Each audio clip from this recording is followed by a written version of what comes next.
All right, hey everybody. My name is Andy Moore, and I am the Executive Director of Let's Fix This. Thank you so much for coming. This is our first Let's Fix This Capitol Day of 2019 of the 57th Oklahoma Legislature, which is the numbering system is a little strange. To my right is Senator Julia Kirt, and I'm going to let her say a few words in just a second. House Leader John Echols will be coming by either in a few minutes or in like 30 minutes. They have a vote on a teacher pay raise first, and he's like, I don't want to miss it. I was like, I can imagine you don't want to miss that vote. So I told him to come in one of these doors, which means he will probably come in that door. I followed instructions. Yeah, right. Did you get my text? Yeah, I didn't know what you meant. I had a hunch. I found the room, which is... That's all that matters. So thanks. So real quick, I'll say that our Capitol Day events are a day at the Capitol for regular folks. And we're all just regular folks, including the folks who work here. Some of them don't want to act like it. Not Senator Kirt, she's cool. But she is my senator, and she lives, literally down the street from me. And so we've known each other for a couple of years. She used to work for Oklahomans for the Arts. You're not still there, though, right? Is Danielle doing that now? No. Temporarily. And so she is someone that I met, kind of through just coming to the Capitol. And then a couple of years later, she was like, you know what, I'm going to run. And it was really great to have a neighbor that was running for office. Way back at the beginning of that campaign, one of her neighbors, did Lori live 2 doors down? Half a block. Half a block? Yeah. Was a Republican running too. And I was like, we're just going to have a debate out here in the middle of the street. We'll just park some cars and let this happen. And that, to me, was such a great example of the phrase, all politics is local. That's nice to say until you see 2 of your actual neighbors running for the same office, and you're like, oh no, these are we all met at the gazebo. These are regular people, and so that to me says that we can all be involved. I will talk more about that in a little bit, but I know that Senator Kirt has to get to the chamber, and so I'm gonna let you say a few words. Sure. Morning, everybody. So I was elected in November 2018, so I'm very fresh and new. And I'll be interested, I would have loved to hear Representative Echols, because those folks who've been around a little longer have a different take on things. But, a year ago, I was in the middle of running for office. What really tipped me over the edge was support for public education and the cuts I was seeing and the lack of leadership I saw in terms of really supporting kids across our state. My kids go to Oklahoma City Public Schools, in our neighborhood school. And facilitating groups of angry parents kind of tipped me over the edge. But I come out of a background of leading nonprofit organizations. For about 20 years, I've run different statewide groups that work with artists and the arts, and looking at how that improves our community, how having creativity and artists in our communities really make a difference across the state. And so I'm bringing that perspective, which has been kind of fascinating, jumping into this. I'll say that number one, I'm really glad you're here. It took me years as an adult before I started really paying closer attention to what was happening at the state capitol, much less speaking up. I've always cared about issues, but I frequently just talked about them with my friends and complained about them with my friends. And so to take the step to come to the capitol is a huge thing, and it really makes a difference, y'all. I can't believe how few people visit me. I get a lot of visitors, but I represent 75,000 people. Each state senator represents 75,000 people. The House members about 37,000 people. So, we represent a lot of people, but of those, the number that come to visit me or call me is really not that many. So your voice is truly heard. It's night and day difference when someone comes by, and I'm new, so maybe other folks are more jaded about this, but if someone comes by and they're a constituent, they move to the top of my list. And it's not just because they're a voter, it's because I'm here to represent those people. All day long, we have different interests coming to speak to us. So we have special interests of all sorts. You just wouldn't believe the number of associations we have in our state.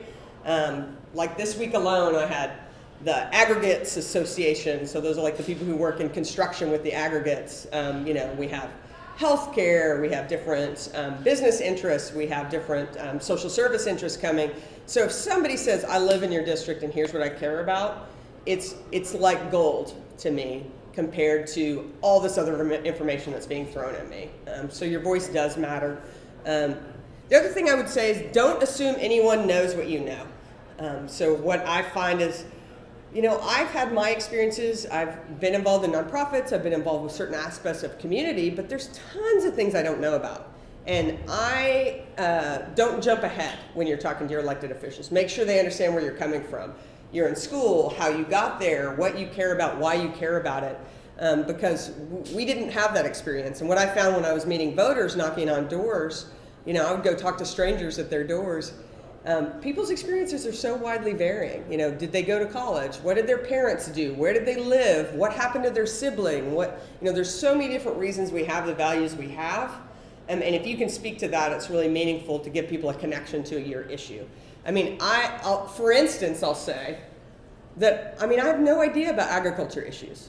I am clueless. I've always lived in cities. It's not a great interest of mine. I have my own little home garden. So when agriculture-related issues come to me, I'm just, I can barely read the bills without my eyes crossing because I just don't know what they're talking about. I'm not very interested. Sorry, agriculture people. So I need help. I'm trying to find who are these people who can speak to me and give me advice on these issues. And just know that there may be lots of those. One person may have a real expertise in education. Another might know a lot about public safety. But you're providing a depth to their understanding. Even if you're just saying, hey, I'm a student and I do this, you're giving them a depth of understanding that makes it personal. I just came from a meeting for a group called the Waiting List Caucus, which is a group of advocates who got together because we have more than 5,000 families waiting for support from our developmental disability services. I don't even know how to talk about it well yet. These are the things I'm learning about. But so it's this, you'll hear about a waiting list, and these are people who actually have individuals in their families usually who have developmental disabilities and they need help, or their family member's going to end up going to a nursing home, basically. And it's to our advantage as a state that if a family wants to care for their loved one, it's a lot cheaper for us, frankly, and certainly more civil and more humane to let them have their family member be nearby, right? We have over 5,000 families waiting. Some of them have been waiting for 12 years. This is shocking to me, right? And getting to meet some of these families has made such a difference for me understanding the people behind those numbers and not just being like, oh, 5,000 people as if that's typical. Because you meet a family that's in crisis, they have a kid that they're trying to care for, and they need a little bit of help. They can't deal with working. Most of the time, one of the members of the household has to quit working to care for the individual in their home, right? So night and day difference in my understanding. I cared before, I did, but now I have a depth of understanding and empathy because I've learned these personal stories, right? So you provide that depth, you provide that insight for people. One thing I'll say just about the building is it's a confusing building. Construction has made it even more confusing. Don't let that intimidate you as you're going around to meet with people. I don't know how you feel, but I'm somebody who I would walk down the hall and get kind of nervous about talking to legislators, but they're used to it. If you come in and you're friendly, you are 50% ahead of most advocates who come in to talk about an issue. Because people are on edge, People, usually if they're speaking up, they're upset about something, right? So if you're able to come in and just treat your legislator as in a friendly manner, you're starting off great. What else do you want me to hit on? Anything else? Just so, I was, as an advocate, really confused about the schedule of legislators. So oh, she's not, I thought that was going to be Eccles, which was going to if that was John Eccles, it would have really punctuated my point. But, which is, I couldn't understand why legislators showed up for things early and left early and this kind of stuff. But it's just the volume of what we're trying to handle on a daily basis. So there's bills on the floor, I'm going at 9:30, the Senate will come together and vote on an agenda of bills. We have committees that are meeting. We have different individuals that are here throughout the day trying to get our attention. So it ends up that you're running from place to place a little bit. So please don't view that as disrespect. You do deserve their time.